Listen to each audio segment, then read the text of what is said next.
네, 안녕하세요. 분당서울대학교 병원 건강강좌에 오신 분들 환영합니다. 네, 저는 신장내과의 부교수 정종철이고요. 오늘 만성 콩팥병에 의해 그 원내 검사 결과 보는 법, 읽는 법이라는 제목으로 강의를 진행해 보도록 하겠습니다. 이 강의를 하다 보면 아주 기본적인 내용도 좀 반복을 해야 될 필요가 있어서 지난번 강의에서도 많이 다루었지만 신장의 역할에 대해서 간략하게만 오늘 한번 설명을 좀 드려보겠습니다. 신장, 니은 받침이고요. 심장, 미음 받침과 많이들 헷갈리시는데, 심장은 이제 심장, 미음 받침은 여기에 있어서 피를 이렇게 전신으로 뿜어내면, 오늘의 주제인 콩팥, 신장은 그 뿜어낸 피를 받아서 걸러서 오줌으로 독소는 빼내고 나머지 혈액은 다시 되돌리는 기능을 하는 장기이고요. 콩팥이라는 이름이 조금 더 이제 신장과 그 심신이 헷갈리지 않으니까 콩팥이라는 이름으로 좀 부르게 될 텐데, 양측 11번, 12번 갈비뼈 아래에 위치하고 있고, 길이는 한 10에서 12cm 정도 돼서 어른 주먹 크기 정도 된다고 생각하시면 되겠습니다. 무게는 50에서 170g 정도 된다고 이제 기술이 되어 있고요. 마주보고 서 있으니까 이쪽이 오른쪽이고 이쪽이 왼쪽이고, 열중샷 하면, 열중샷을 좀 바짝하면, 위로 좀 바짝 올려서 열중샷 하면 손 닿는 자리 근처에 신장이 위치하고 있다고 이해하셔도 좋겠습니다. 두 개가 양측에 존재해서 아마 선조들이 콩팥이라고 부르셨을 것 같고요.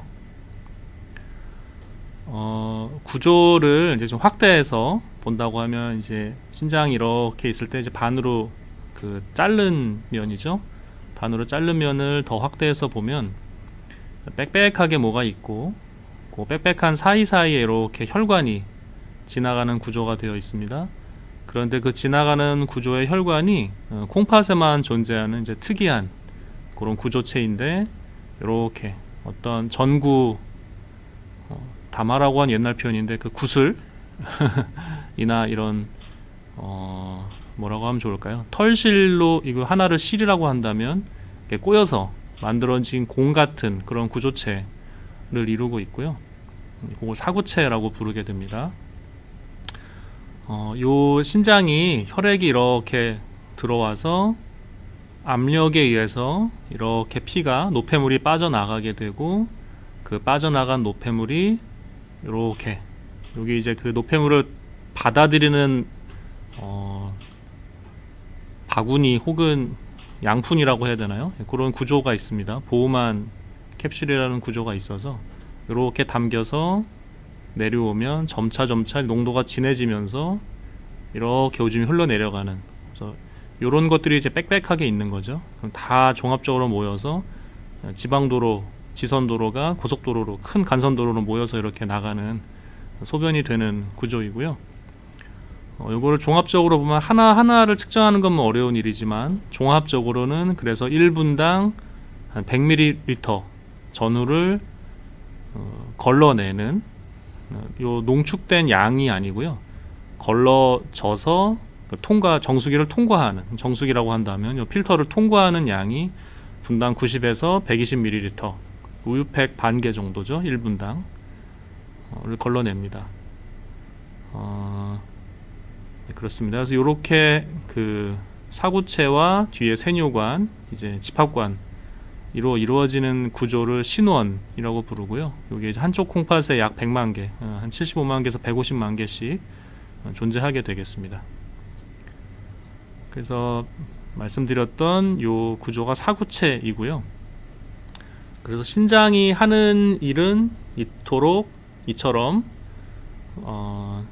혈액 안에 혈액을 걸러내서 노폐물은 소변에 담아 버리고, 깨끗해진 혈액은 다시 재활용하도록 이제 순환시키는 일을 해주는 거죠.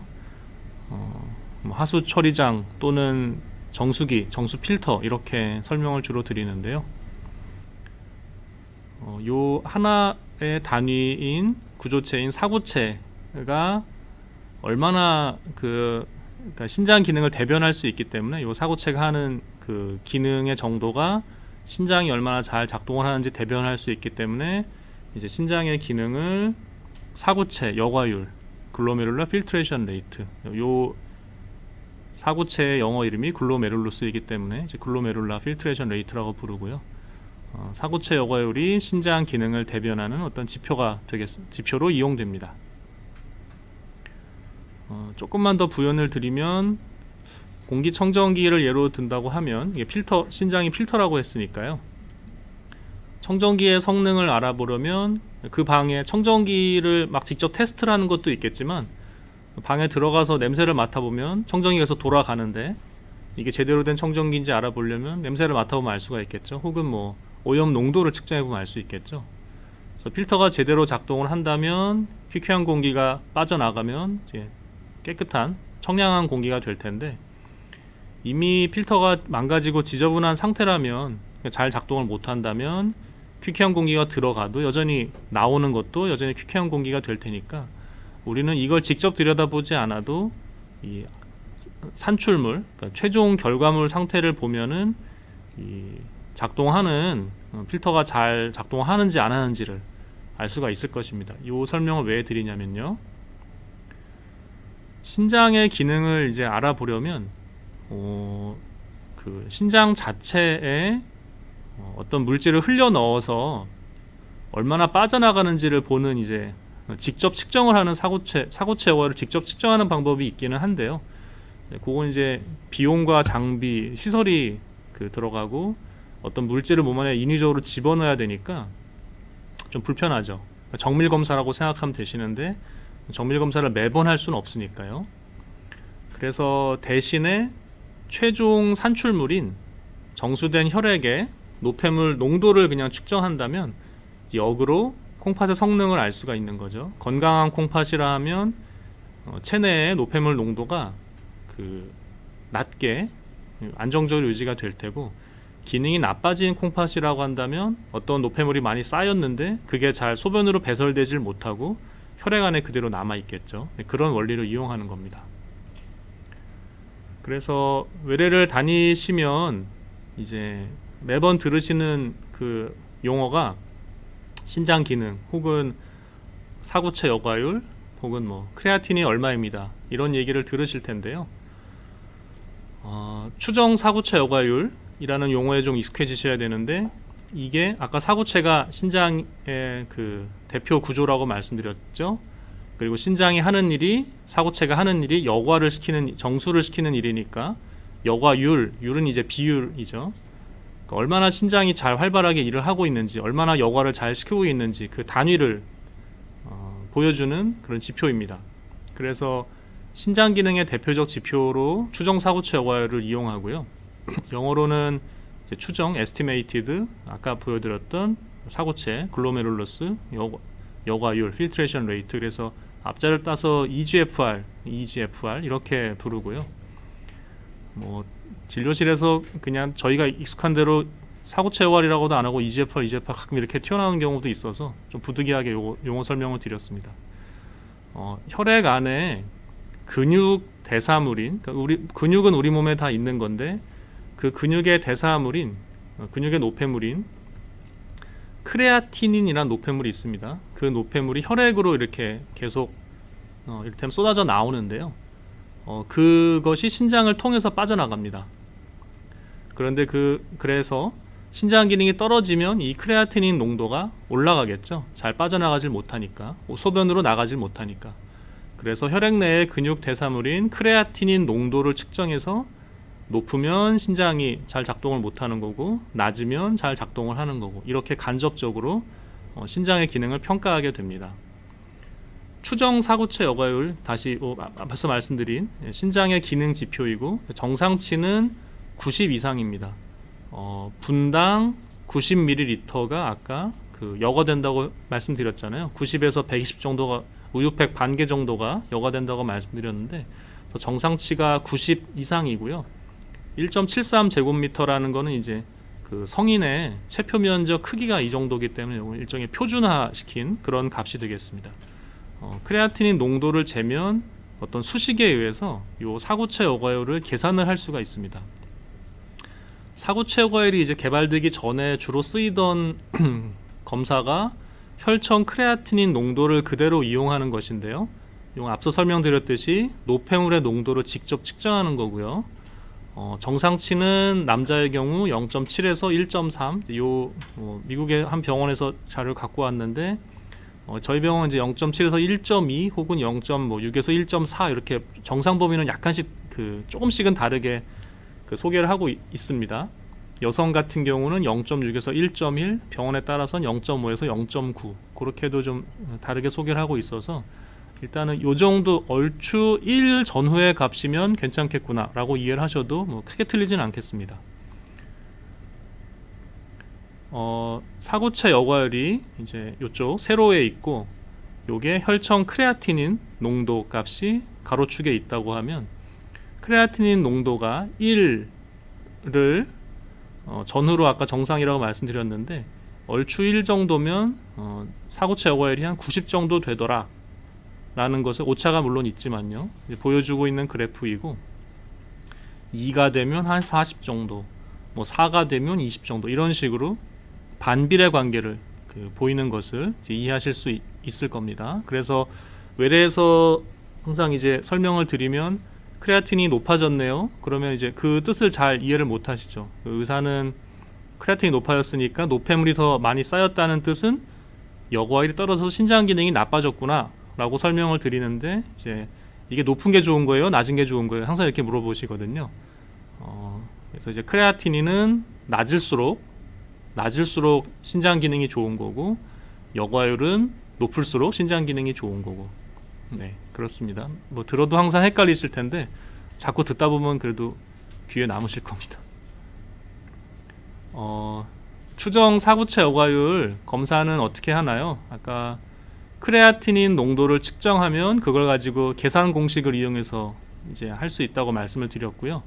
그래서 뭘 먹어야 되고 뭘 모아야 되고 이런 건 아니고요. 그냥 통상 하시는 혈액 검사, 피 검사에 그 항목이 들어 있습니다. 물론 이제 크레아틴 치수를 잰다는 그 오더를 지시를 의사가 내려야 되긴 하고요. 신장내과를 다니신 뭐 기본 검사로 항상 그 신기능 검사, 사고체 여과율 검사를 내기 때문에 크레아틴 농도 측정을 하라고 지시하기 때문에 검사는 이제 오실 때마다 거의 수행하게 되고요.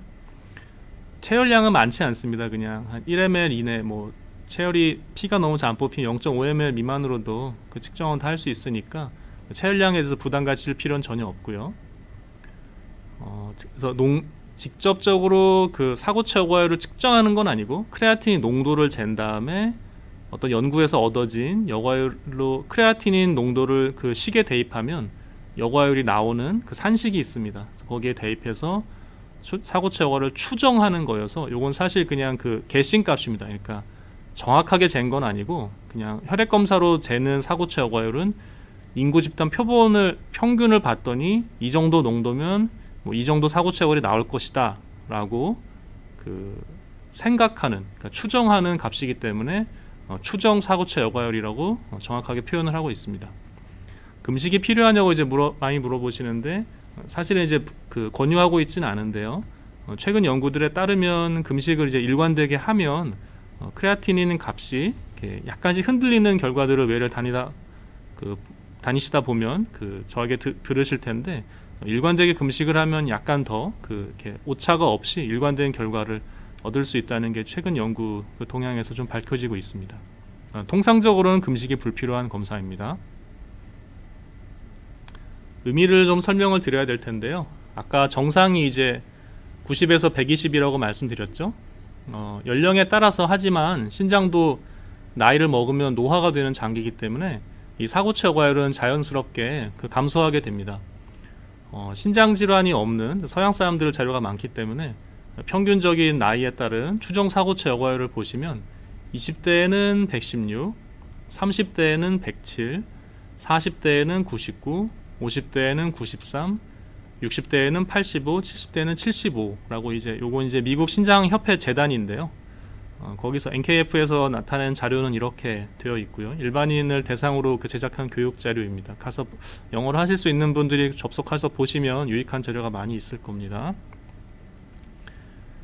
75세 이상은 아까 그 표에서 그냥 약간 뭉뚱그려져 있었기 때문에 연구를 좀 찾아보면 이제 외래 80대 후반 환자분들도 많이 오셔서 사고 최고율이 55가 나왔는데 난 어떻게 하느냐 이런 질문도 많이 하시기 때문에 자료를 좀 더 조사를 해보면 네덜란드에서 수행됐던 연구인데 한 2,800, 3,300명 정도 이제 94세까지 스스로 자가 설문을 통해서 고혈압 등의 질환이 없다고 밝힌 건강인인데, 물론 이제 자가 설문이기 때문에 아주 정확하지 않은 한계는 있을 수 있습니다.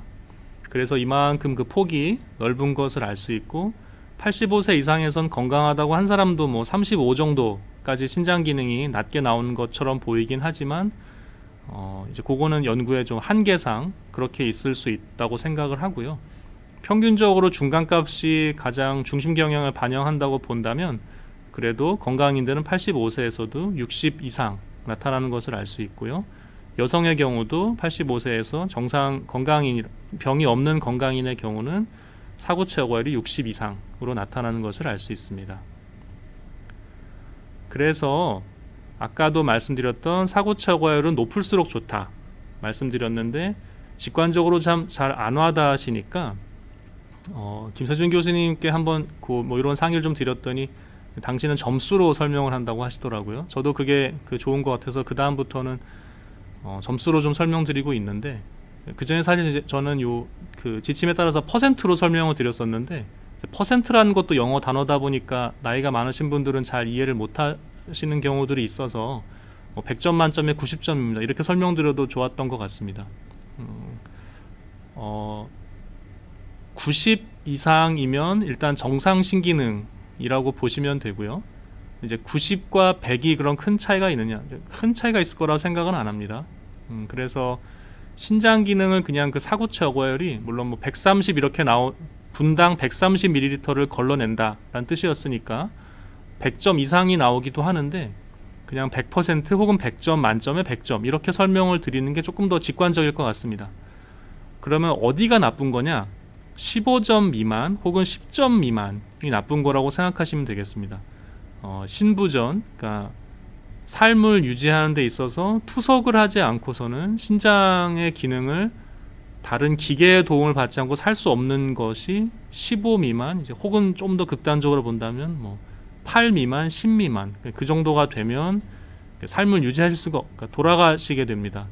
그렇기 때문에 그 안에 스펙트럼으로 보자면 수치가 100에 가까울수록 좋다는 것을 좀 더 이해하실 수 있을 것 같고, 그럼 내가 50점이면 절반으로 나쁜 거냐 이제 라는 것에 대해서는 젊은 사람과 비교하면 이제 그렇겠지만, 같은 동년배의 나이에 비교해서 지금 내가 사고 최고율이 50이 나오는 게 같은 동년배의 50%라는 뜻은 아닌 거죠. 이제 그렇게 이해하시면 조금 더 고급진 해석을 하시는 게 되겠습니다. 만성 콩팥병이라 함은 신장 사고 최고율과는 약간 무관한 그 정의이기 때문에요. 만성적으로 콩팥에 이상이 있는 것의 단계를 구분하는 건데요. 만성 콩팥병 주제로 약간 지금 오고 있는데, 앞서는 이제 신장의 기능에 대해서 쭉 설명을 드렸습니다. 사고 최고율이 90, 60, 45, 30, 15 이렇게 그 카테고리를 범주를 나눠서 우리가 그 정의를 하고 있는데요. 90 이상이라 하더라도 신장의 결석이 만성적으로 있거나 사고체 신염이 혈뇨나 단백뇨가 나오는 질환이 있다면, 그 질환이 잠깐 앓다가 사라지는 게 아니라고 한다면, 잠깐의 기준은 통상 3개월이거든요. 3개월 이상 어떤 특정한 질환이 계속 지속된다면 그런 상태를 만성 콩팥병이라고 부릅니다. 그래서 환자분들이 많이들 항상 그 짧은 시간에 설명드리기 저도 좀 곤란한 게, 사고체 여과율은 정상인데 당신은 만성 콩팥병 환자입니다 라고 말씀드리면 잘 못 받아들이시는 경우가 있는데, 정의 자체는, 만성 콩팥병의 정의 자체는 사고체 혈관 일단 무관하게 신장의 어떤 병이 3개월 이상 만성적으로 지속되면 만성 콩팥병이라고 그 정의가 됩니다. 그러면 그 안에서 등급을 나누는 데 있어서 사고체 여과율을 이용하게 되는데, 만성콩팥병이 일단 있다고 치면 그 다음에 사고체 여과율에 따라서 단계를 1단계, 2단계, 3단계, 4단계, 5단계로 나누게 됩니다. 그 단계의 의미는 5단계로 갈수록 나쁜 거가 되겠고요. 암처럼 생각하셔서 4기면 아주 나쁜 거다라고 생각하시는 경우가 있는데, 뭐 숫자가 커질수록 안 좋아지는 건 맞지만 이제 5기까지 있는 등급 체계이고요, 단계 체계이고요. 5기가 되면 투석을 준비하거나 하셔야 되는 상황이고요. 4기부터 투석에 대해서 이제 투석이나 이식에 대해서 계획을 하셔야 되는 상황이 되겠고, 3기부터 이제 많은 증상들이 나타나기 시작하십니다. 3A기 같은 경우에는 경우에 따라서 실제로 신장 기능이 그렇게 떨어져 있지 않은 환자들도 계십니다. 2기나 1기는 사고체 여과율로만 본다면 정상에 해당합니다. 아까 건강한 정상 성인이 85세에는 평균적으로 60 정도까지 떨어진다고 말씀드렸잖아요. 물론 노화이긴 하지만 질병이라고 보긴 좀 어려울 수도 있기 때문에 60 이상의 사고체 여과율을 그래서 정상 사고체 여과율이라고 설명드리기도 합니다. 그런데 사고체 여과율은 정상이라 하더라도 신장에 어떤 질환이 있다면, IgA 신병증이 있으시다면, 사고체 신염이 있으시다면 그런 환자분들은 만성콩팥병 환자에 해당하시게 됩니다. 그래서 제가 이 내용을 좀 설명드리는 걸 잘 이해하셨으면 좋겠고요. 다른 게 모두 헷갈린다고 하시더라도 사고체 여과율이 100점 만점에 90점, 60점, 15점과 같이 숫자가 작을수록 신장 기능이 떨어지고 있다는 것을 이해하셔도 오늘 강의에 좀 보람이 있을 것 같습니다. 그래서 1단계는 90 이상은 정상 신기능이지만 신장 손상이 진행하고 있을 수도 있다 정도의 의미가 되겠고, 2단계는 사고체 여과율 60에서 89까지인데 이 경우는 신기능의 경미한 소실을 동반한 신장 손상에 해당하겠고요. 3단계는 30에서 59까지인데 3단계 A는 여과율이 45에서 59까지 더 높은 값이죠. 경도나 중간 정도의 소실을 보이는 걸로 정의가 되고, 3단계 B인 30에서 44까지라면 중간 정도에서 심각한 정도의 소실을 보이는 상황이 되겠고, 30 미만인 15에서 29 환자는 신기능의 심각한 정도의 소실, 15 미만은 이제 완전히 신장 기능이 소실된 신부전으로 이해하시면 되겠습니다. 자, 그럼 아까 정상 사고체 여과율을 60이라고 설명드렸는데요.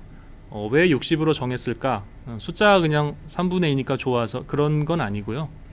측정을 해보니까 이건 이제 굉장히 많은 환자들을 대상으로 한 코호트 연구 결과인데, 밑에 사고체 여과율이 120부터 15까지 이렇게 떨어지면서 사망의 위험을 조사하는 겁니다. 사망의 위험이 심혈관 사망, 사망의 위험이 이렇게 위로 올라갈수록 더 사망의 위험이 4배 높은 거, 1.5배 높은 거 이렇게 되는 건데요.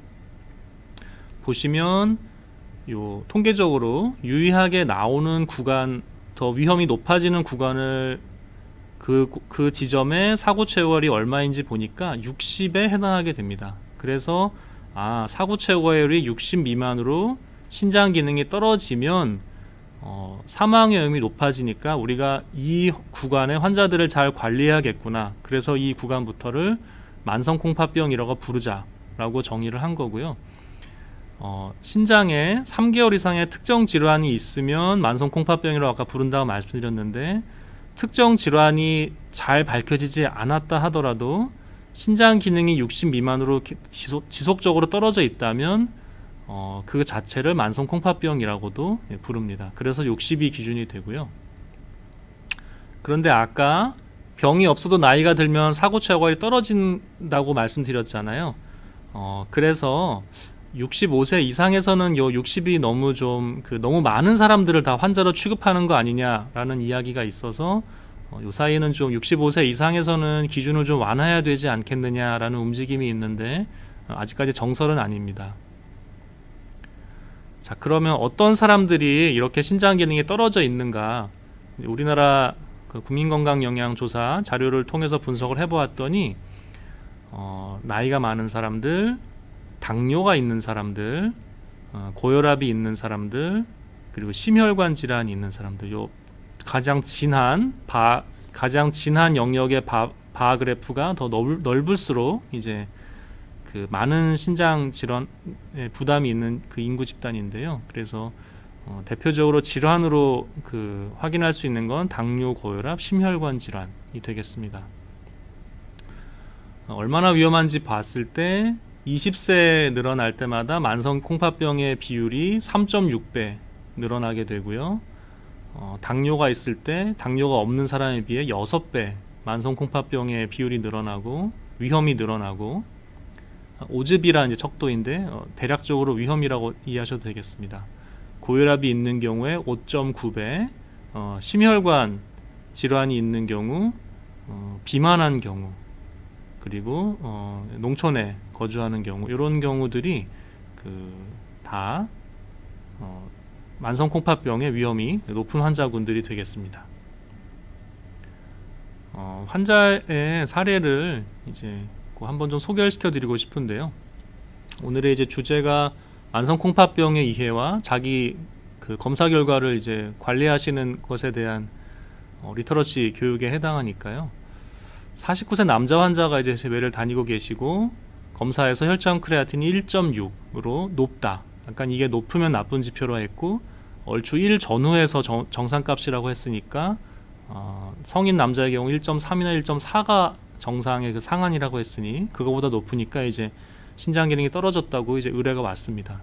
그리고 추가로 혈압 조절도 잘 안 돼서 이제 대학병원을 찾아오셨고요. 상급종합병원을 찾아오셨고, 당뇨와 고혈압을 다 10년째 앓고 계신 상황이었고, 약제를 이미 드시고 계셨는데 잘 조절이 안 되고 신장도 나빠지니까 이제 그 전원 의뢰가 외래로 방문하셨던 환자이시고요.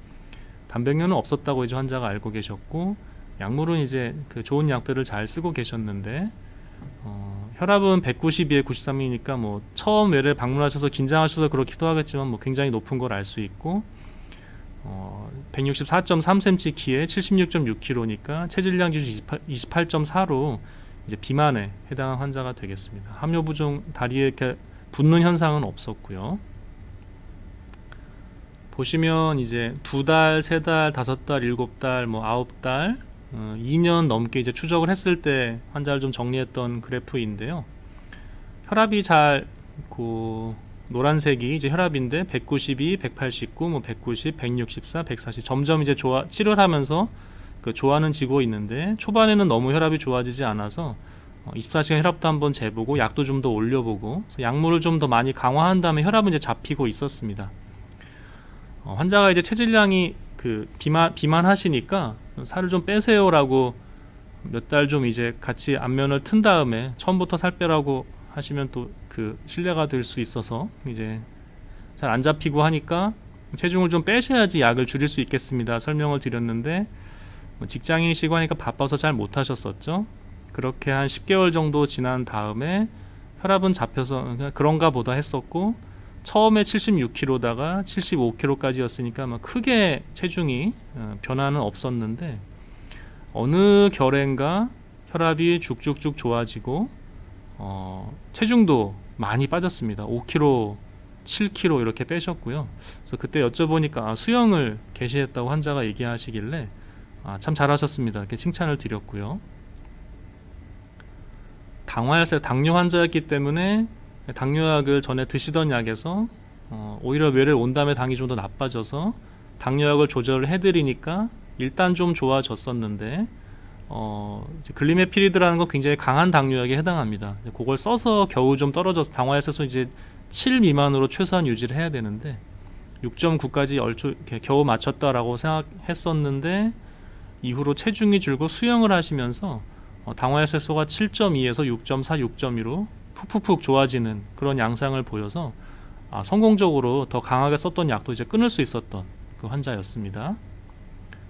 오늘의 주제인 그 사고체고혈에 대해서 한번 보시면, 처음에 54로 신장 기능 54%인 거죠. 아까 말씀드렸던 3단계 A에 해당하는 만성 공파병 환자이신데요. 혈압약을 조절하면서 비슷하게 유지가 되다가 이후로 체중이 줄고 당 조절이 잘 되고 혈압이 잘 잡히면서 사구체 여과율이 54에서 81, 그 뒤로 73, 72, 75 이렇게 약간의 오르내림은 있지만 처음에 54, 제일 나쁜 43이었던 거에 비해서 굉장히 좋아진 양상을 알 수 있습니다. 그래서 외래를 이제 오시는 분들이 신장내과는 가도 신장이 좋아지지도 않는 과인데 뭐하러 다닙니까? 이렇게도 얘기하시는데 치료 결과가 잘 되고 이제 가역적인 상태의 그 환자가 오시면 이렇게 여과율이 좋아질 수 있다라는 어떤 사례를 좀 소개시켜 드리는 게 되겠습니다. 이제 그 사구체 여과율을 실제로 어떻게 진료에서 추적을 하고 있는지 좀 예를 보여드렸던 거고요. 그러면 짧은 그 외래 시간 동안에 사실에 이제 오늘의 반복되는 유튜브 강의나 환자 강연들도 그 3분 진료 참 우리나라의 이렇게 좀 슬픈 현실인데 어떻게 하면 그걸 이제 극복할 수 있을까? 병원이나 의사나 환자분의 그런 요구나 이런 것이 다 어우러져서 오늘의 이런 강의가 계속 꾸준히 진행된다고 생각을 하고 있는데요.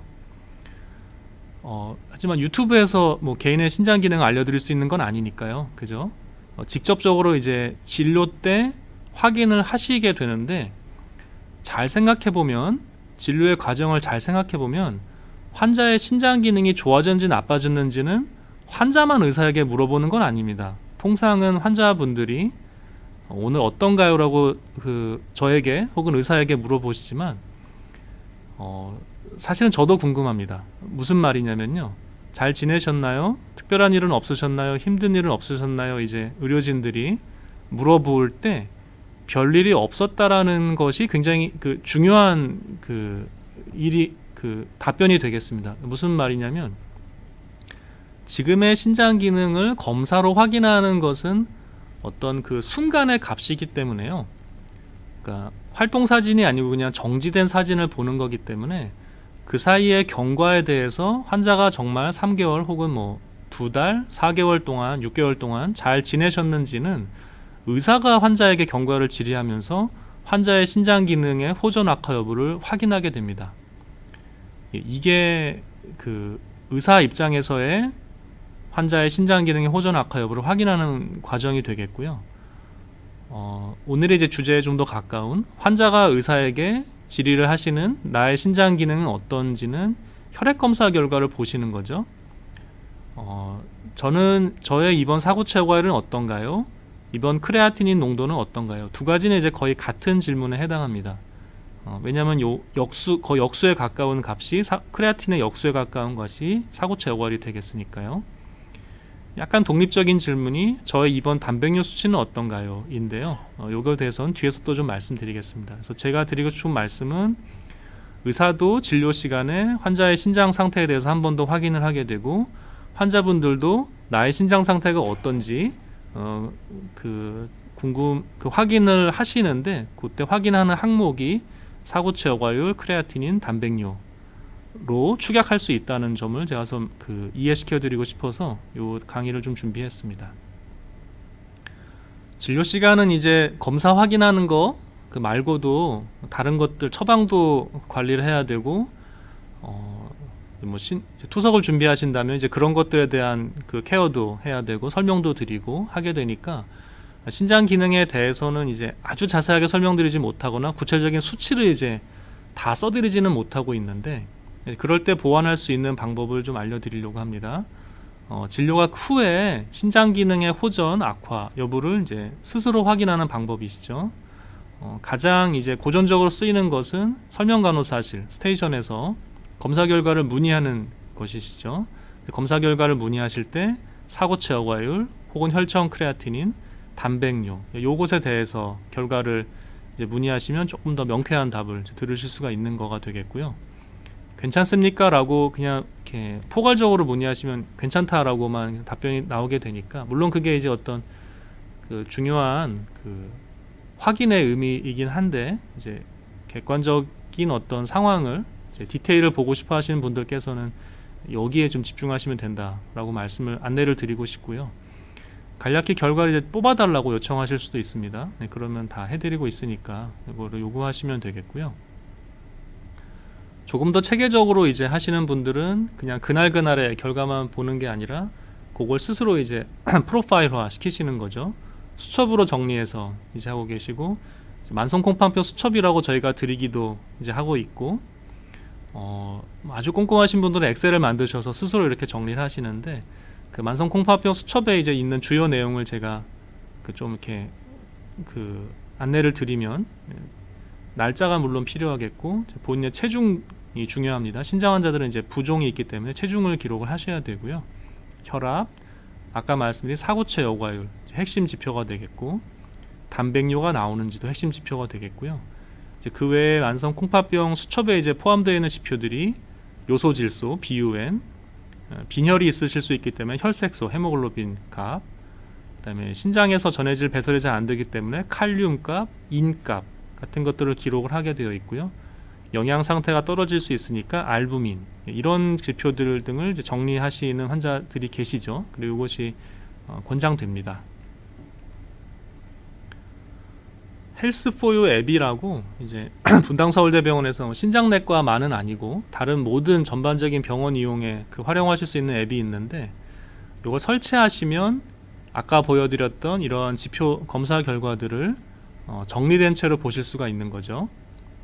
설치는 아이폰 앱스토어나 안드로이드 앱 마켓에서 한글로 헬스 포유, 어이가 되겠습니다. 한글로 헬스 포유 또는 영어로 헬스 숫자 4U를 검색하시면 나옵니다. 저 처음 해봤는 이제 강의를 준비하느라고 저도 한번 이제 접속을 해서 깔고 해봤는데, 처음에 사용자 인증하는 게 조금 애를 먹었습니다. 핸드폰 번호를 가지고 문자 인증을 하고 홈페이지 가입하고 또 환자번호 연동하고 이런 게 약간은 시행착오가 있을 수 있는데요. 그냥 모바일로 무언가 뭐라고 하죠?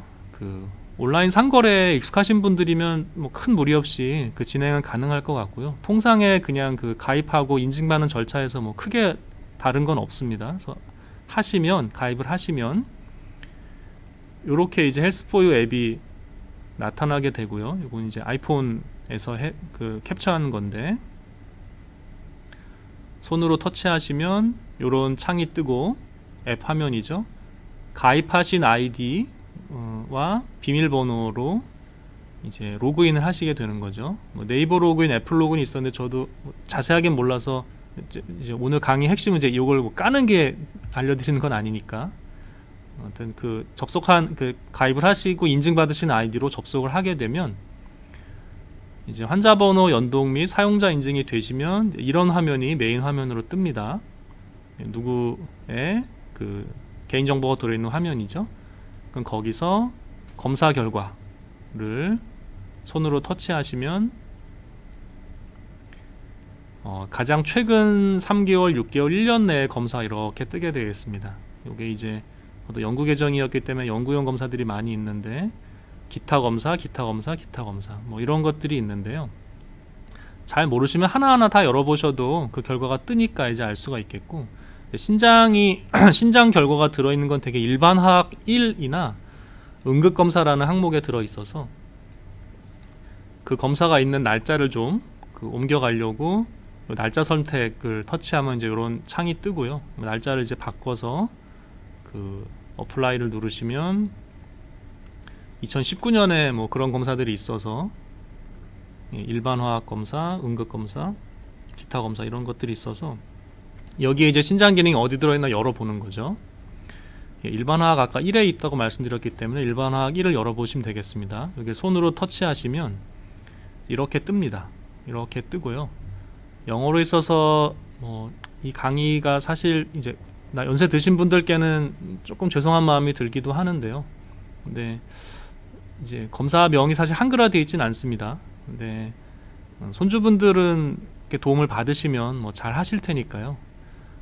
크레아티닌 정상이라고 아까 말씀드렸던 그 크레아티닌 값이 여기 0.74mg/dL, 정상값이 0.7에서 1.4라고 되어 있으니까 정상 범위 안에 있고 약간 낮은 편에 속하게 되겠습니다. 요것만 보면 그냥 이게 정상이구나 라고 알 텐데, 그럼 아까 퍼센트로 얼마나 되는지 사고차 여과율 이야기를 많이 드렸으니까요. 그건 밑에 보시면 EGFR, 아까 추정 사고차 여과율, Estimated Glomerular Filtration Rate의 약자이고요. 요 EGFR이 MDRD라는 것도 있고 CKD EPI라는 것도 있는데, 검사가 결과값이 대동소이합니다. 큰 의미가 있진 않고요. 복잡하니까 그냥 간략히 설명드리면, 그러니까 정리해서 말씀드리면 CKD EPI라고 붙어있는 EGFR 추정 사고차 여과율을 보시면 됩니다. 그러면 117.8에 해당해서 이 사람은 분당 117.8ml를 걸러내는 건강한 신장을 가지고 있는 사람이구나, 그렇게 확인할 수가 있겠습니다. 누적 조회를 할 수도 있는데, 요 값에 대해서 한 번 더 클릭하시면 이제 여기를 클릭했나 보네요. 122.7 자리를 클릭하면 그 전에 있던 결과가 이렇게 쭉 나오고요. 이제 이 사람의 경우 그냥 한 번만 요 검사를 했었기 때문에 122.7 하나만 나오는 걸 알 수 있고, 반복해서 같은 검사를 하셨던 분들이면 이렇게 밑으로 누적으로 나오고요. 응급검사는 응급검사끼리 누적되고 정규검사는 정규검사끼리 누적되기 때문에 이렇게 검사 종류에 따라서 같은 CKD EPI 값인데 좀 누적이 안 될 수도 있어서, 그건 병원 시스템 때문에 그런 거니까 뭐 오류가 아니니까 걱정 안 하셔도 되겠습니다. 단백뇨를 아까 뒤에 설명드리겠다고 했었는데, 단백뇨가 나오는 환자는 안 나오는 환자에 비해서 위험합니다. 어떻게 위험하냐? 단백뇨, 알부민뇨는 단백뇨의 이제 그 일부인데요. 알부민뇨가 나오는 환자들에서 사망이나 심혈관 질환 사망의 위험이 높아집니다. 알부민뇨가 거의 안 나오는 환자에서 1000이면은 이제 1000mg이니까 1g까지 굉장히 많은 환자들을 이렇게 쭉 줄 세워 보면 사망의 위험이 이렇게 높아지는 것을 알 수 있고요. 그래서 알부민뇨가 없는 것에 비해서 알부민뇨가 나오는 경우에 사망이나 심혈관 질환의 위험이 높아진다는 것을 잘 이해할 수가 있는 그림이 되겠고, 사고차 여과율이 60에서 15로 낮아질수록 투석으로 향하는 위험이 이렇게 높아지는 것을 알 수가 있는데, 알부민뇨를 가지고 보아도 알부민뇨가 20, 30, 300, 1000 이렇게 늘어날수록 투석으로의 위험이 이렇게 증가하는 것을 알 수 있습니다. 그래서 투석으로 가는 위험은 사고차 여과율이 낮을수록 이렇게 높아지고, 알부민뇨가 많이 나올수록 투석 위험이 높아지는구나 라고 이해할 수 있습니다. 투석으로의 진행 위험이 높아진다는 건 무슨 뜻이냐? 사고차 여과율, 신장 기능이 떨어지는 속도가 빨라진다는 것과 유사한 의미가 되겠습니다.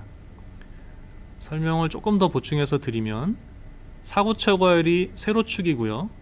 요게 추적하고 있는 연수가 되겠고, 사고차 여과율이 쭉 낮아지면서 어떤 10 미만, 8이든 5든 낮은 구간에 속하게 된다면 투석을 해야만 생명 유지가 되는 신장 기능의 그 문턱을 이렇게 낮은 X축이라고 하겠습니다. 그렇다면 단백뇨가 없는 정상 환자라고 한다면 노화에 의해서 정상적으로 신장 기능이 사고차 여과율이 떨어지지만 그 정도가 완만합니다. 그런데 단백뇨가 있는 환자라고 한다면 이렇게 급격하게 떨어지는 거죠. 그럼 얼마나 실제로 그러느냐? 단백뇨가 없는 사람이라면 연간 1 정도, 1ml/min, 1분당 1ml 정도의 여과율이 떨어진다고 생각할 수가 있겠는데, 단백뇨가 있는 환자는 단백뇨의 정도에 따라서 그 정도가 굉장히 차이가 나지만 높게 떨어지게 됩니다.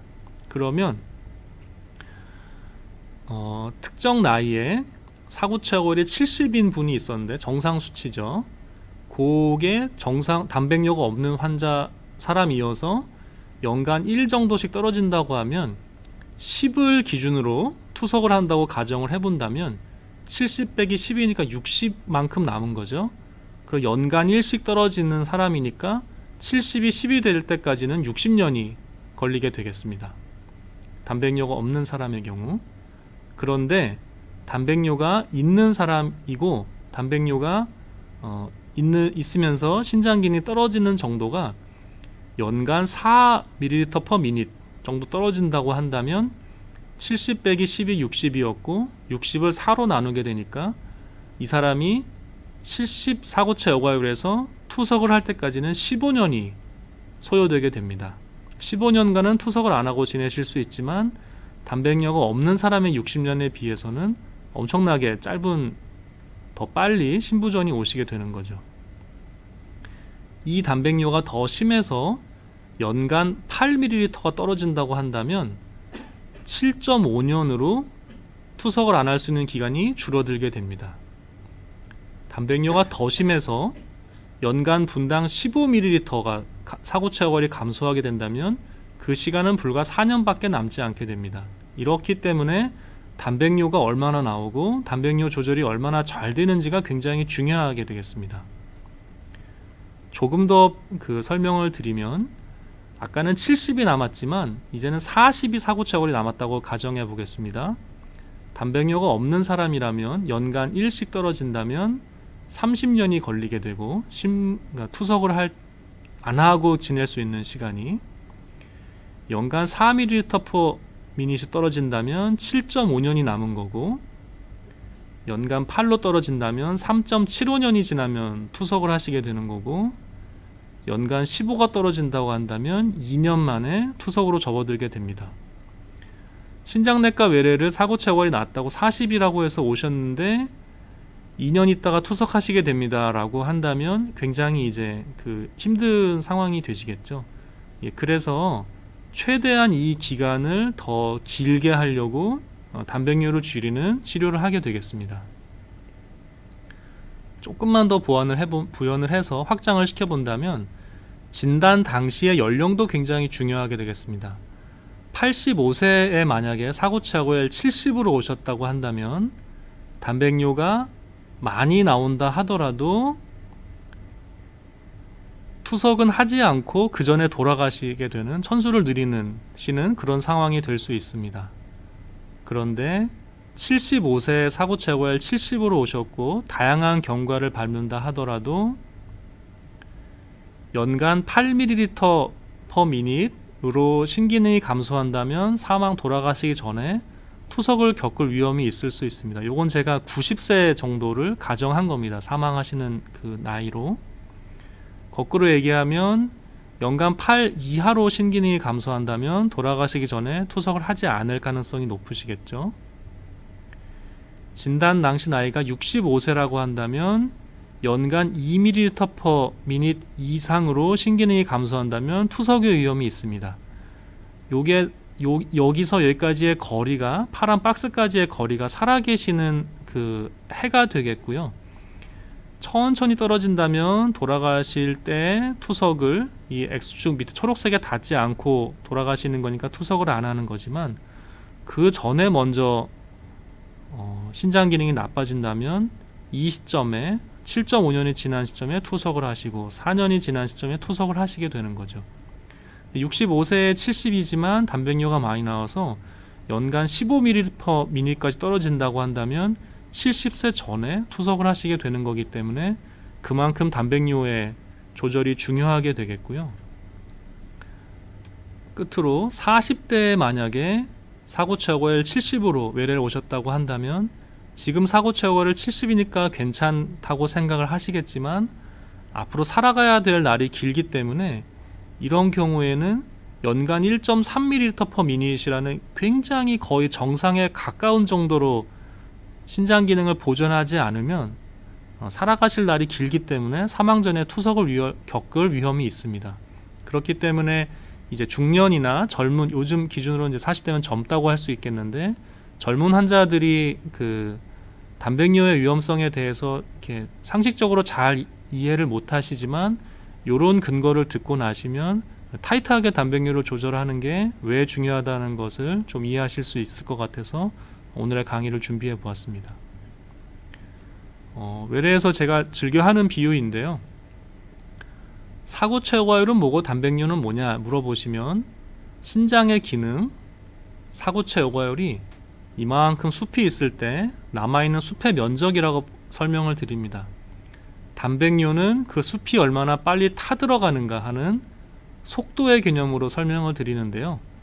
지금 보시면 넓은 숲의 아주 일부분만 불이 붙어 있기 때문에 병은 있지만 정도가 심하지 않은 상태라고 할 수 있을 텐데, 그 병도 시간이 지나면 숲을 다 태우게 되면 남아있는 숲의 면적이 줄어들면서 신장의 기능은 감소하게 됩니다. 사고체 여과율이 줄어드는 거죠. 단백뇨가 심하다고 하면 지금 단백뇨가 많이 나오고 아직 숲은 남아있긴 하지만 불이 붙어있는 상태에서도 신장이 기능을 할 테니까요. 숲의 면적은 처음의 사례와 틀리지 않지만 불길이 거세기 때문에 금방금방 숲의 면적이 줄어들어서 신장 기능이 금방금방 떨어지게 되고, 더 나쁜 거는 그 불길이 점점 더 빨리빨리 옮겨 붙는다는 게 되겠습니다. 그래서 만성 콩팥병의 단계 및 위험을 나눌 때 사구체 여과율로 아까 5단계를 나눈 게 이렇게 세로에 동일한 수치가 써 있습니다. 해당하게 되겠으나 단백뇨, 알부민뇨의 양에 따라서 정상에서 경도, 중등도, 고도로 나누어서 색깔이 진하게 빨간 적색 계통으로 진하게 나타날수록 더 위험한 군이 되겠습니다. 이걸 보시면 앞서 설명드렸던 내용이 도해화된 거를 확인하실 수가 있고, 단백뇨가 많이 나오는 사고체 여과율이 낮은 환자가 특히나 더 위험하구나 라는 것을 이해하실 수 있으면 좋겠습니다. 자, 그래서 앞서 말씀드렸듯이 어떤 사람들이 낮은 신장 기능을 보이는가? 당뇨, 고혈압, 심혈관 질환, 비만과 같은 위험인자가 있으신 분들이기 때문에 왜 신장이 나빠서 왔는데 신장약은 안 주고 당뇨, 혈압약만 주느냐 라는 것에 대해서, 저런 위험인자들이 신장을 나쁘게 하는 흔한 원인이기 때문에 혈당, 혈압 관리가 잘 되어야 돌아가시지 않고, 혈당, 혈압 관리가 잘 되어야 단백뇨 조절이 잘 되고, 단백뇨 조절이 잘 되어야 신장 기능 악화가 늦춰집니다. 그래서 혈압 당뇨약이 신장을 치료하는 약제가 되겠습니다. 이 개념을 잘 이해하셨으면 좋겠습니다. 고혈압 조절이 신장 기능을 얼마나 늦추느냐, 당뇨 환자에서 사망을 감소시키고 투석으로의 진행을 거의 한 36% 정도 낮추는 것으로 결과가 나와 있습니다. 사구체 여과율과 단백뇨를 그러면 치료를 어떻게 하고 추적을 어떻게 하는지 또 하나 사례를 보여드리면, 44세 남자 환자가 검사에서 혈청 크레아틴 1.9, 아까 1.4까지가 정상이라 그랬는데 나빠서 오신 거고, 혈압 조절이 잘 안 됐습니다. 6년 전에 당뇨를 진단받으셨고 3개월 전에 고혈압이 진단받아서 약도 많이 쓰고 계셨는데 혈압은 180일에 115, 물론 이제 이날은 혈압약을 드시진 않고 오셨던 날이고요. 이분도 신장 키가 175cm에 체중이 96kg로 체질량 지수가 31.2로 이분은 이제 아시안 기준 고도 비만에 해당하는 환자십니다. 다리가 부어 있진 않았었고요. 사구체 여과율을 크레아틴 1.9에 대해서 환산해 보면 42 정도의 사구체 여과율로 45 미만이니까 3단계 B에 해당하는 환자가 되겠고요. 단백뇨가 알부민뇨 951mg 나와서 300mg 이상 나오면 위험하다고 했으니까 여과율도 떨어져 있고 단백뇨도 많이 나오고 당화혈색소 9.4%로 방치한다면 굉장히 심각하고 빠르게 나빠질 환자에 해당하였습니다. 이미 약을 쓰고 있는데 어떻게 해야 될 것이냐, 운동이 젊으시니까 운동이 굉장히 큰 효과를 보였고요. 이 환자에서 한 달 만에 약제도 늘리고 단백뇨를 줄이는 엠파글리플로진이라는 약을 추가하여 드렸는데 혈압도 잘 잡혔고, 아마 이건 처음에 긴장하셨으면 그랬을 것 같고 환자의 혈압은 기본적으로 잘 잡혔을 것 같고요. 운동하시니까 체중이 많이 빠졌습니다. 96kg이시던 분이 9개월 만에 85kg까지 한 11kg 정도 체중 감량이 되면서 당화혈색소가 9.4%이던 게 6.7%까지 굉장히 드라마틱하게 좋아지는 그 현상을 볼 수 있었습니다. 엠파글리플로진 약을 추가하긴 했지만 이 약을 쓴다고 하더라도 많이 떨어져야 1% 정도 떨어지는 거거든요. 9.4에서 6.7까지 떨어진 거는 환자가 많은 운동으로 체중을 빼려는 많은 노력을 하셨기 때문이고요. 덩달아서 사고체 여과율도 41.9이던 게 75, 62.8까지 평균을 내면 한 60에서 65 정도 될 것 같은데요. 굉장히 많이 드라마틱하게 좋아진 것을 볼 수 있습니다.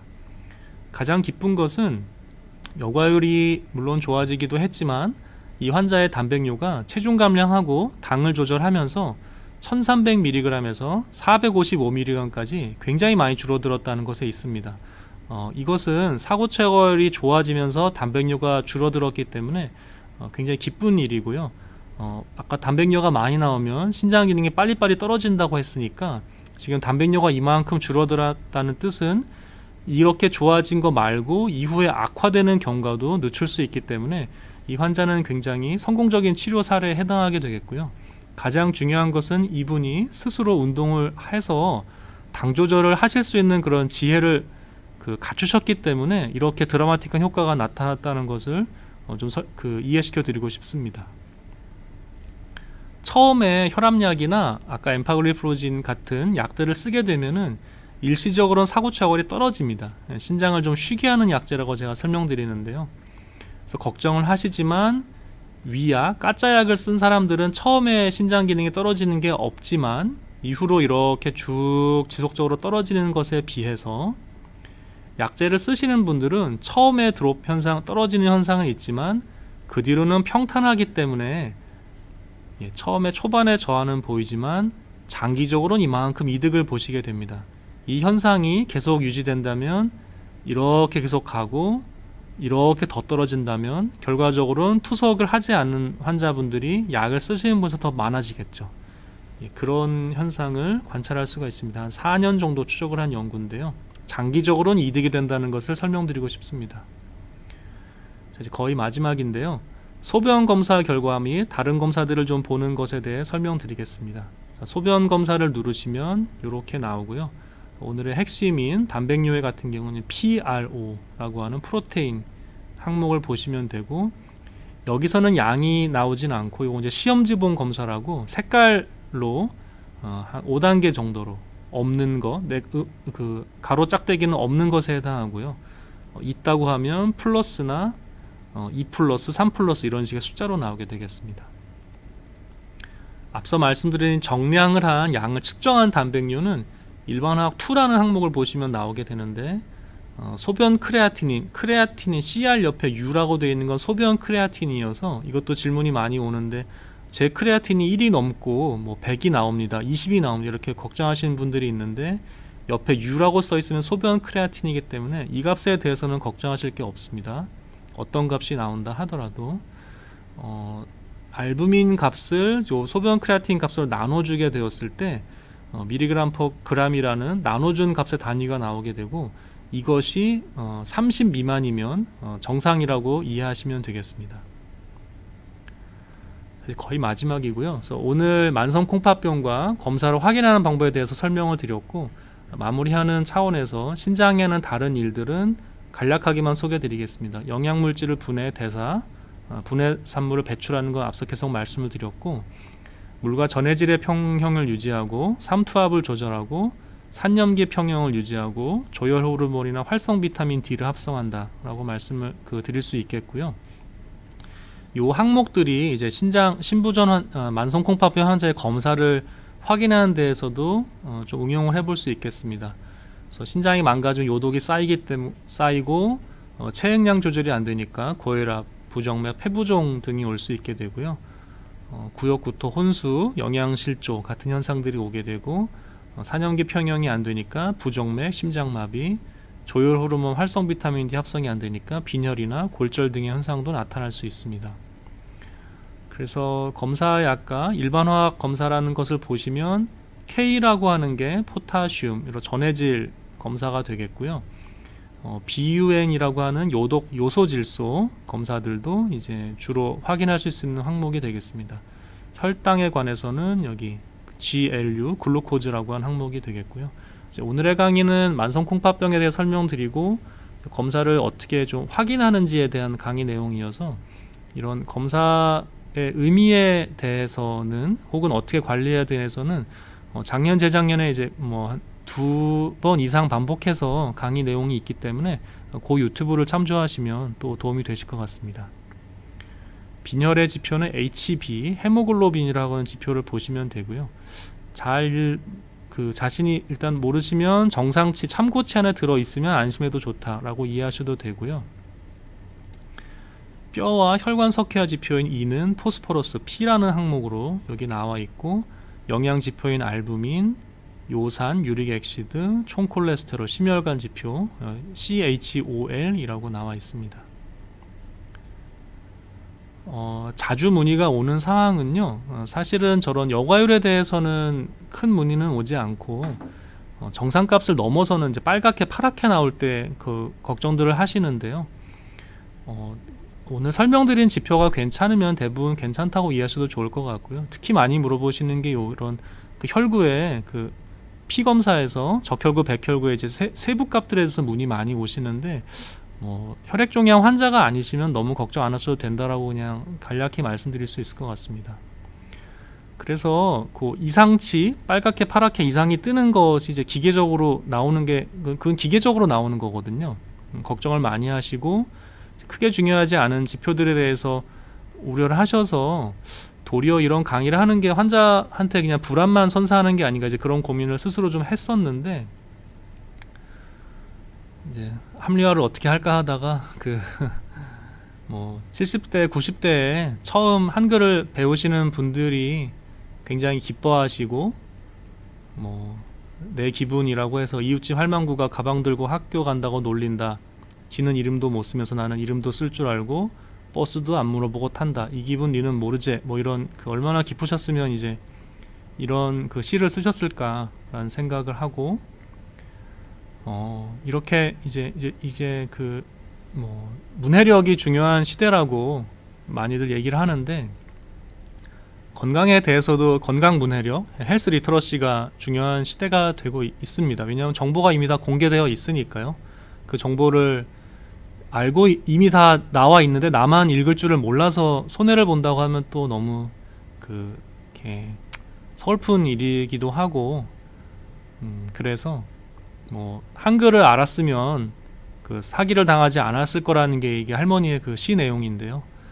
꼭 사기라는 측면이 아니라 어떤 저희가 병원에서 이미 다 제공해 드리고 있는 정보들이 있으니까 그런 것을 충분히 활용하셔서 본인의 건강을 잘 지키셨으면 하는 마음에서 오늘 강의를 준비했고요. 이렇게 강의를 끝내면 실제로 도움되는 내용은 하나도 없다라고 또 말씀하시는 환자분들이 계셔서 제가 짤막하게만 콩팥 건강을 위한 8가지 황금률에 대해서 저번에 했던 내용이긴 한데 잠깐 다시 반복을 하겠습니다. 꾸준히 운동하세요. 건강한 식사를 하세요. 혈당을 확인하고 조절하세요.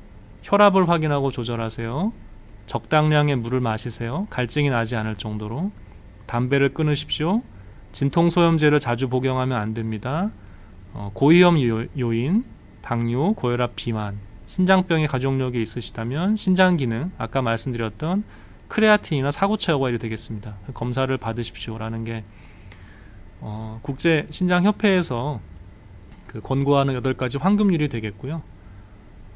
성남시 이제 15에 그거에 대한 원고를 좀 작성해서 2년 전에 한번 좀 투고한 적이 있었고요. 내용은 이제 오늘 말씀드린 내용에 가까운 내용이고요. 전신이 건강해야 신장이 건강하다라는 메시지가 되겠습니다. 좋은 책들도 많이 있는데요. 이제 은사님이신 김성건 교수님께서 몇 년에 걸쳐서 계속 주마다 제자들에게 편지를 보내신 내용을 모은 책이 있는데요. 김성건 교수의 건강 편지라고, 꼭 신장병이 아니더라도 전반적인 건강을 관리하고 나이 들어가는 것에 대한 어떤 그런 성찰이 담긴 아주 좋은 책이어서 저는 아무런 관련이 없습니다. 하지만 꼭 좀 이렇게 전반적인 내용을 좀 추천드리고 싶어서 오늘의 강의와도 일맥상통하는 것 같아서 이 책을 소개해드리는 것을 끝으로 오늘의 강의는 마치고자 합니다. 경청해 주셔서 감사합니다.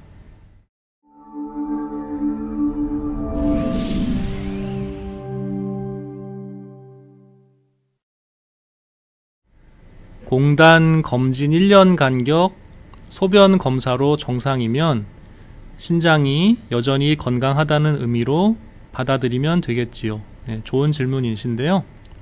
공단 검진 이상을 이제 가지고 많이들 오시는데요.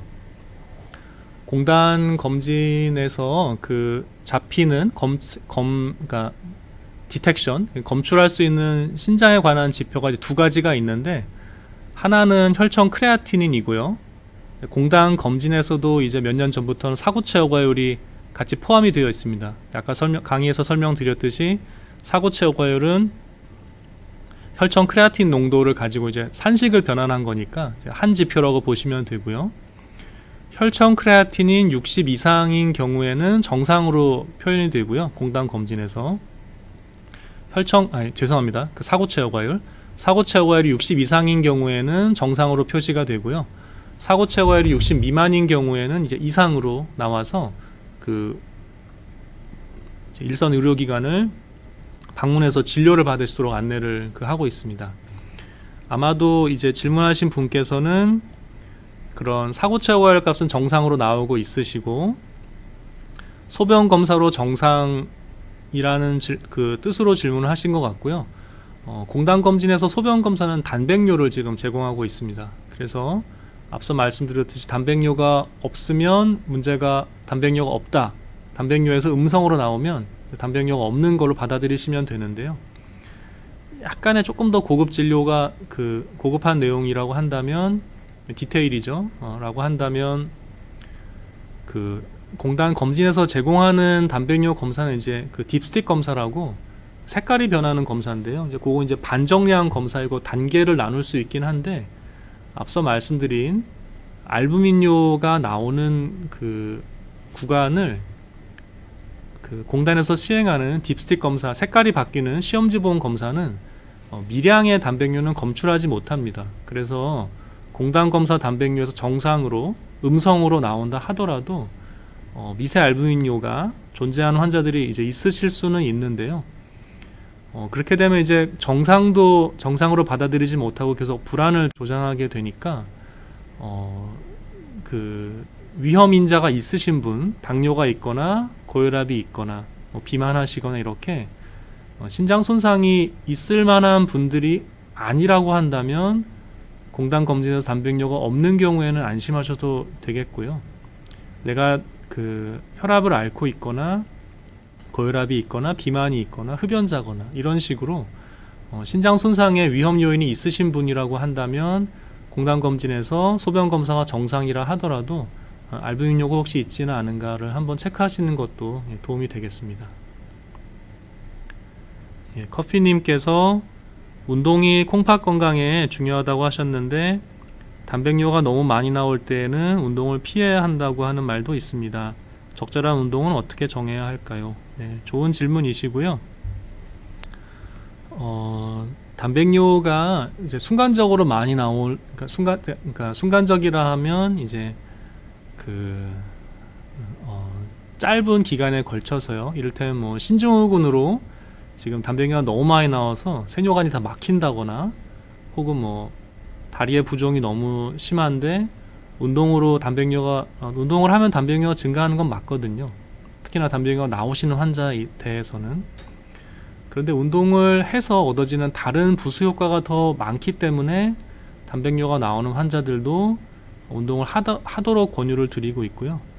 앞서 그 강의에서 소개시켜 드렸던 실제 환자의 그 사례에서도 알 수 있듯이 두 번째 환자분은 단백뇨가 많이 나오는 분이었지만 운동을 해서 체중을 빼고 혈당을 좋게 하고 혈압약 복용을 최적화하게 되니까 운동을 해서 단백뇨가 늘어나는 것보다 운동을 해서 체중이 줄고 당이 좋아지는 효과 때문에 단백뇨가 오히려 더 많이 줄어든 것을 확인할 수 있었습니다.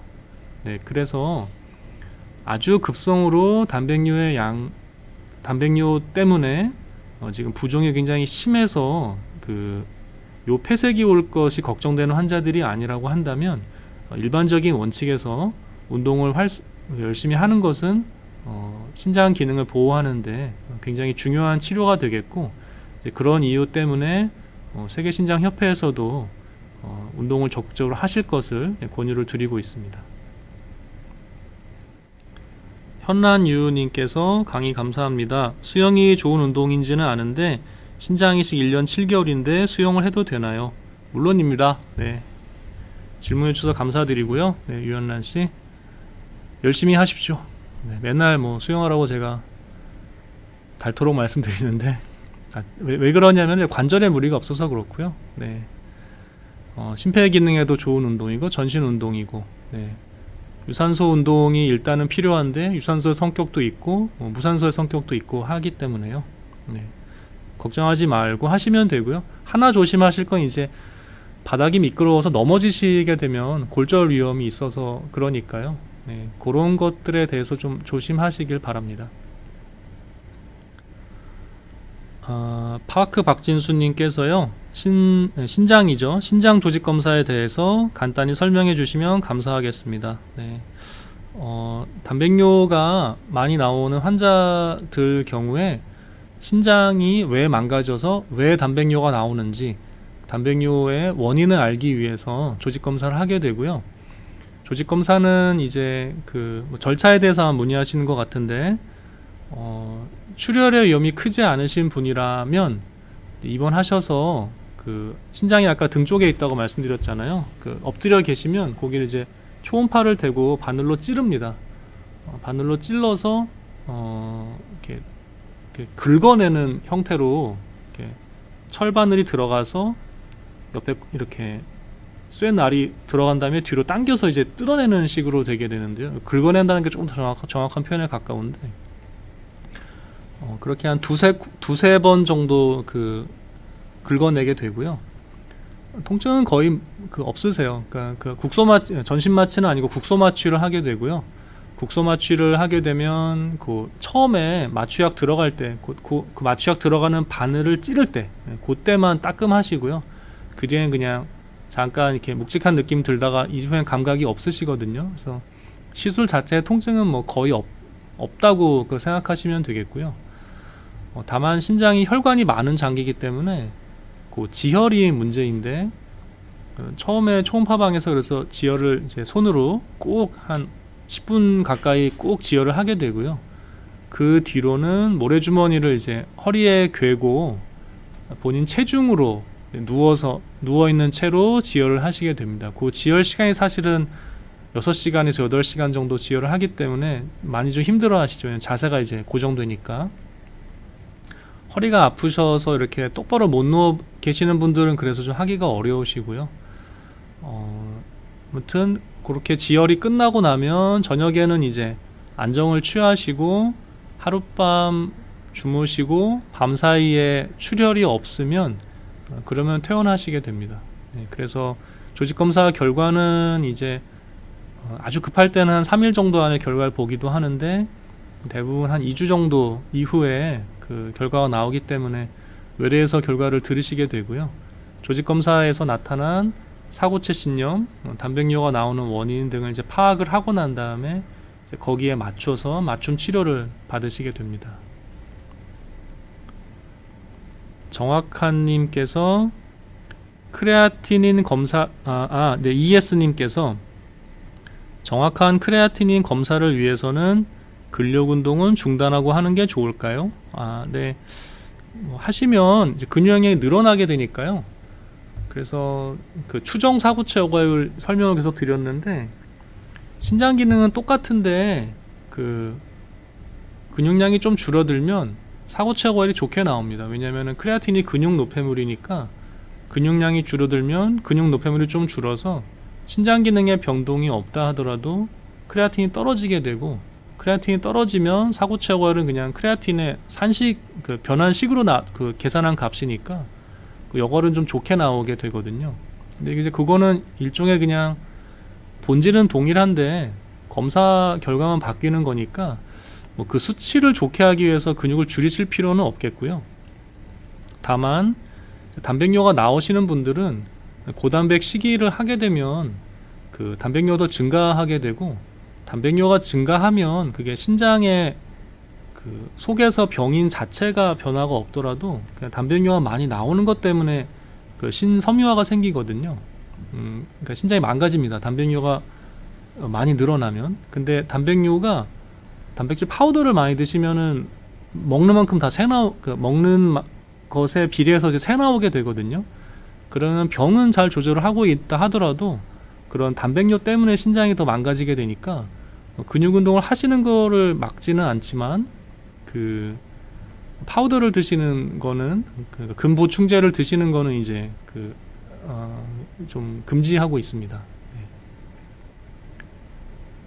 정확한 크레아티닌 검사를 위해서 근력 운동을 이제 중단하시는 거는 사실 이제 근육 운동을 하시는 분들은 운동을 중단합시다라고 해도 잘 중단을 안 하시긴 하시던데요.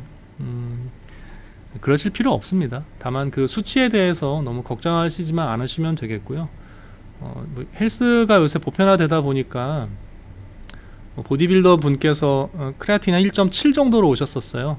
그 좋지 않은 수치죠. 그래서 걱정을 많이 하시고 이제 그분은 고혈압도 좀 있으셨어 가지고 그냥 건강하신 뭐 보디빌더라고 하면 이제 체형을 좀 보고 정말 근육이 많으신 분이라고 하면 뭐 특별한 검사 없이도 그냥 정상입니다 말씀드리기도 하는데, 대개는 이제 오늘은 추정 사고체 여과를 주로 말씀드렸는데 실제로 크레아티닌이 얼마나 소변에서 채집되는가 측정 사고체 여과율, 실제로 계측한 사고체 저정밀 검사죠. 그걸 시행하기도 하고요. 아주 정확하게 필요한 경우에는 이제 동위원소 검사라는 걸 하기도 합니다. 그래서 그런 이제 그런 검사를 그 황금률 골드 스탠다드 검사라고 하는데요. 그런 가장 그 정확한 검사를 할 수 있는 방법들이 있으니까 뭐 맨날 외래 오실 때마다 그 크레아틴 재는 거가 부담되셔서 운동을 안 하실 필요는 없겠습니다. 이정환님께서 신장 기증자입니다. 수혜자는 사고체 여과율 67인데 기증자는 57인데 걱정 안 해도 되는지요? 예, 물어보셨고요. 네, 좋은 질문이시고요. 이게 말씀드렸듯이 사고체 여과율, 추정 사고체 여과율은 근육에서 나오는 노폐물을 신장이 얼마나 걸러내는지를 표본, 그러니까 인구 집단 전반에서의 통계값을 가지고 낸 거기 때문에요. 어떤 이런 현상이 나타날 수 있는데, 이를테면 이정환 씨가 뭐 성함상 아마 남편분이시겠죠, 남자분이시겠죠. 남자분이는 이제 근육이 많으시니까 둘 중에 똑같은 신장을 나누어 가졌는데 나는 크레아틴이 높게 나오는 거죠. 왜냐하면 신장은 동일하게 일을 하고 있는데 나는 근육량이 많으니까 더 높은 크레아티닌이 몸 안에 남게 되는 거고요. 받으신 분이 여자분이실 것 같은데 혹은 체격이 좀 작으신 분일 것 같은데 그분은 동일한 신장이 갔음에도 워낙에 나오는 근육 노폐물량이 작으니까 이제 크레아티닌이 낮게 유지돼서 이제 사고체 여과율은 그냥 공식에 대입한 거다 보니까요. 크레아틴 농도가 낮게 유지되니까 여과율이 좋은 것처럼 나오지만 실제로 측정을 해보면 두 분이 거의 그러니까 추정이 아닌 측정을 해보면 거의 동일하게 나오실 거고요. 그리고 사실은 이식을 받으신 분의 사고체 여과율이 조금 더 떨어지기 마련입니다. 왜냐하면 면역제제가 신독성도 좀 있고 이렇게 약간씩의 거부 반응이 존재하기 때문에 이정환 씨의 사고체 여과율이 실제로 측정을 해보면 더 좋게 나올 거라는 설명을 드릴 수 있겠습니다. 컨트김님께서요, 제 환자시네요. 네, 만 2년 반째 제게 외래 다니고 계신 미세변화 신증 환자이시고요. 소른도는 작년 10월에 끊고 현재는 산디문만 150mg 2년째 복용 중이신데 체중이 너무 빠져서 30kg대가 되었고 소론도 끊을 때쯤 금단 현상으로 너무 아프고 체력이 떨어져서 걷기도 힘드십니다. 체력이 떨어진 게 이제 금단 현상과 체중이 떨어진 이유일까요?로 말씀하셨는데요. 이제 요건 이제 오늘의 주제랑은 조금 다른 얘기지만 스테로이드가 이제 미세변화성 신증 환자분들에서는 굉장히 이제 필수적인 약제가 맞습니다. 그래서 이렇게 스테로이드 고용량을 쓰게 되는데요. 스테로이드 고용량을 쓰는 거의 단점이 이제 근육 소실이 많이 오세요. 그리고 심한 분들 같은 경우에 이제 뭐 이렇게 지금 요 분처럼 근육이 아프다고 하시는 분들도 계시고요. 그래서 너무 힘들어 하시면은 이제 그리고 이제 스테로이드가 그런 스트레스 호르몬이기 때문에 그 내 몸의 어떤 긴장을 유지하는 데 도움이 되는 호르몬이거든요. 그래서 그 호르몬이 이제 외부에서 공급을 받다 보면은 이제 부신축이 억제되면서 그런 이제 힘든 일이 닥쳤을 때 그걸 이겨내시는 힘이 좀 떨어지세요. 그래서 체력이 떨어진 거는 이제 스테로이드 금단 현상 때문이라고 뭐 설명드릴 수도 있겠고요. 사실은 이제 외래에서 너무 힘들어하시면은 그때 스테로이드 소량으로 다시 쓰기도 하고 있습니다. 그래서 외래를 제가 언제 봤는지 지금 그 성함 봐서는 그 얼른 기억은 안 나는데, 한번 찾아오시면 이렇게 힘드시다고 하면은요 한번 오셔야 되고요. 네, 그때 한번 또 상의하시고 약제 조정을 하시면 도움이 될 것 같습니다. 네, 케빈 노우님께서 지난달 외래 때 크레아틴 수치가 0.84인데 여과율이 77이 나왔는데 이 수치가 맞을까요? 계산상으론 여과율 수치가 더 높은 것 아닐지요. 네, 그래서 요거는 이제 그 연령이 아까 그 보여드렸던 그래프 상에서는 그 뭐 이렇게 되게 하나인 것처럼 나왔지만, 사실은 그 같은 크레아틴인 농도를 하더라도 나이와 성별에 따라서 그 보정 인자들이 있습니다. 네, 그래서 일단은 그 원내에서 제공해드리고 있는 값들은 그 보정 인자가 다 반영이 된 거기 때문에 그 값을 신뢰하시면 되고요. 계산을 어떻게 하셨는지는 뭐 지금 모르겠지만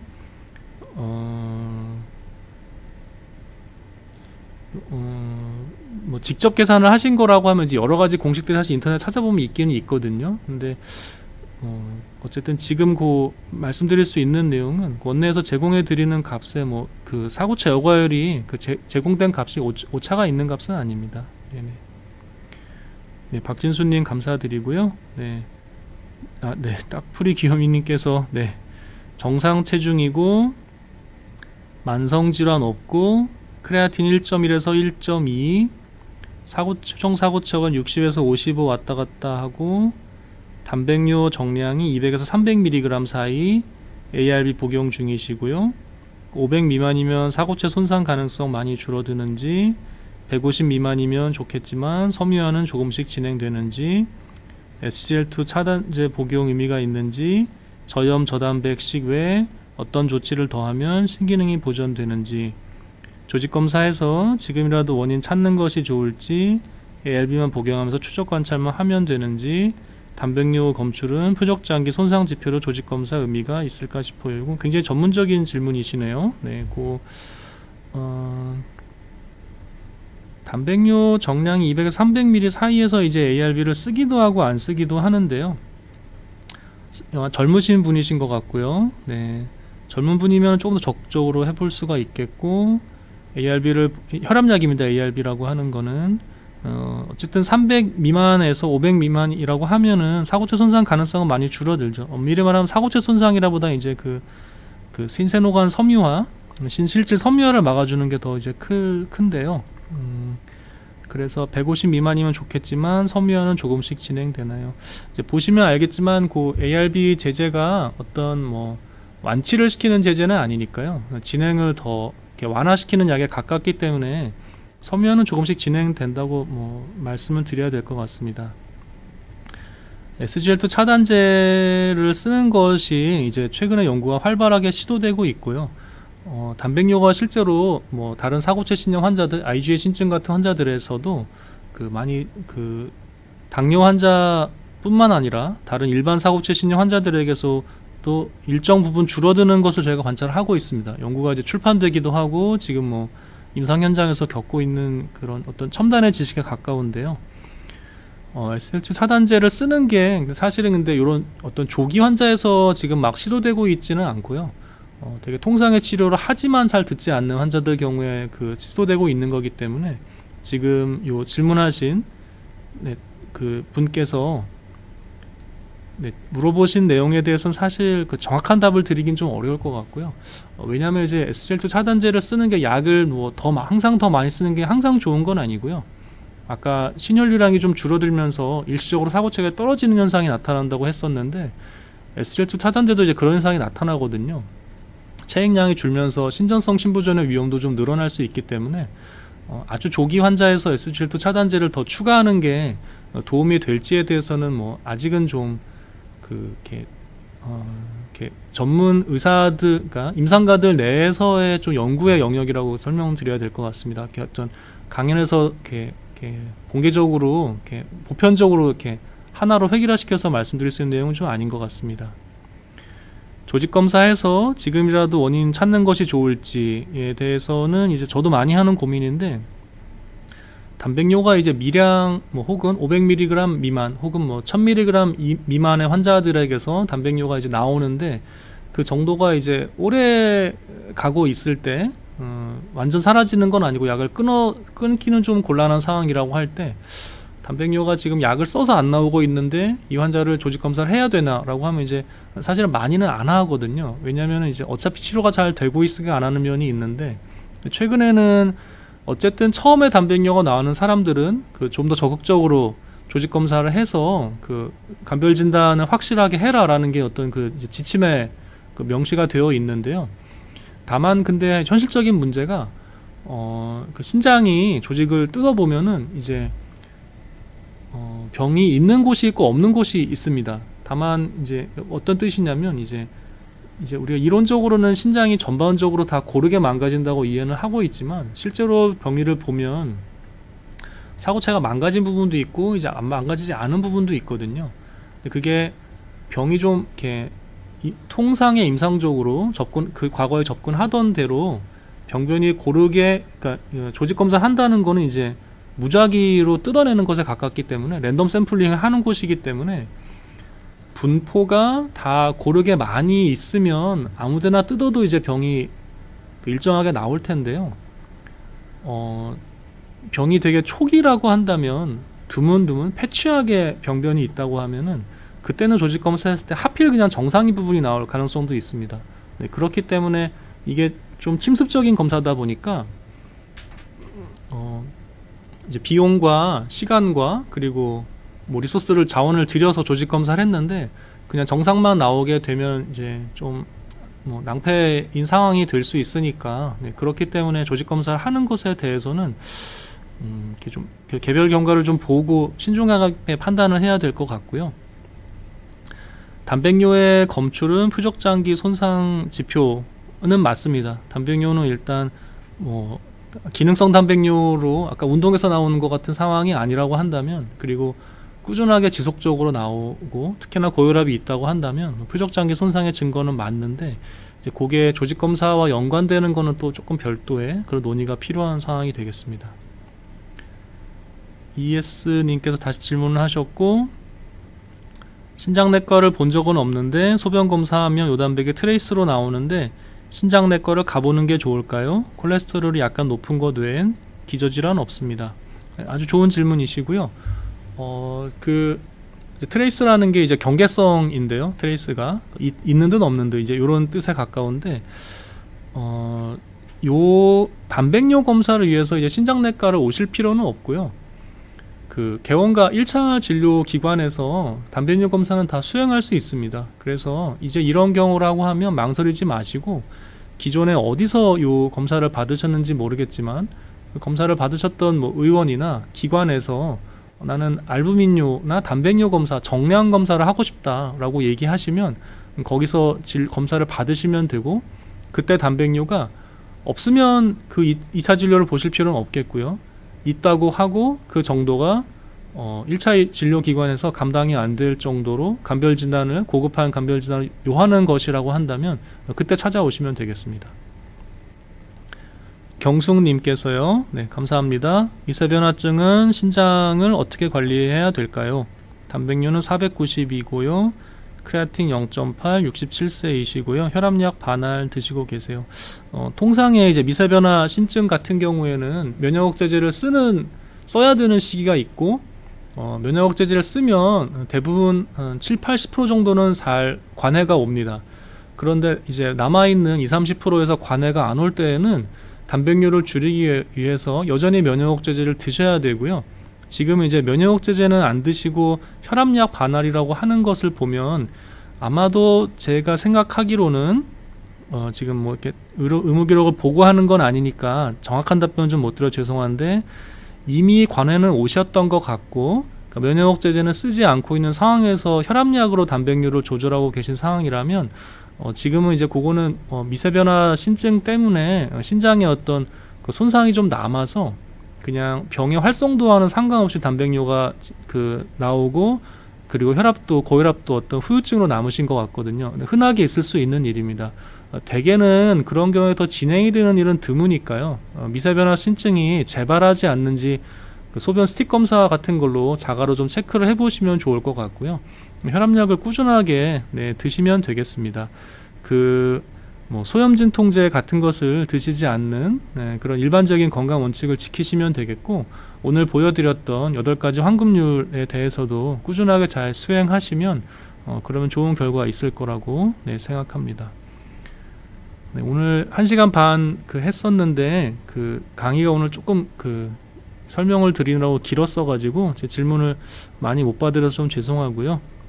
오늘 안내 문자가 안내가 나오고 있고요. 오늘 좀 오랜만에 이제 하는 강의인데 개인적으로는 좀 이렇게 준비하면서 좀 약간 뜻깊었던 시간이었던 것 같거든요. 왜냐하면은 오늘 이제 말씀드렸던 내용이 제 외래를 다니셨던 분들이시라면 좀 느끼셨겠지만, 맨날 이제 외래에서 드리던 말씀을 좀 그림으로 만들어서 보여드렸던 거여가지고 그냥 평소에 하던 얘기가 저 얘기였구나라고 좀 이해를 해주셔도 좋겠고, 우리가 참 사실 뭐 아까 강의에서도 말씀드렸지만 그 짧은 진료 시간 동안에 어떤 어떻게 생각하면 많은 오해가 생겼다가 사라지고 이런 시간인 것 같기도 합니다. 그래서 외래를 다니시고 안심시켜드리고 괜찮다고 말씀드리지만 또 걱정하시고 내지는 좀 본인의 상태에 대해서 더 이렇게 좀 진지하게 성찰하셔야 될 것 같은데 어떤 그런 문해력이 없으시니까 잘 들어도 이해 못하시고 좀 이렇게 방치되고 이런 안타까운 일들도 있어서 그런 작은 외래 공간에서 만날 때 어떤 간극이 좀 아직까지 계속 있을 수밖에 없는 것 같고요. 오늘 강의가 좀 그런 갭을 줄이는데 좀 도움이 되었으면 하는 마음으로 강의를 준비를 했었고요. 긴 시간 같이 참여해 주시고 들어주셔서 감사드립니다. 오늘의 강의는 이것으로 마치겠습니다. 고맙습니다.